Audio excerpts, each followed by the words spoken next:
Welcome, in front of me is a Nokia G60 and today I'll show you how you can enable your power saving mode. So to get started, let's pull down our notifications, extend the list, and somewhere in between the toggles you'll find power saving mode. So it's exactly called battery saver. Once you locate it, you can simply tap on it.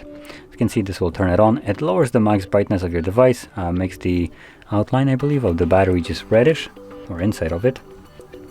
And there's probably a couple additional things happening in the background, like turning off Wi-Fi and mobile data when the device is in sleep mode. And one more, lowering down the refresh rate of the display. So instead of having 120 as this device has, it's now at 60. Now, once you're done with the power saving mode, you can quickly disable it by finding the toggle once more, tapping on it, and everything will go back to normal way, so how it functioned before. And with that being said, if you found this very helpful, don't forget to hit like, subscribe, and thanks for watching.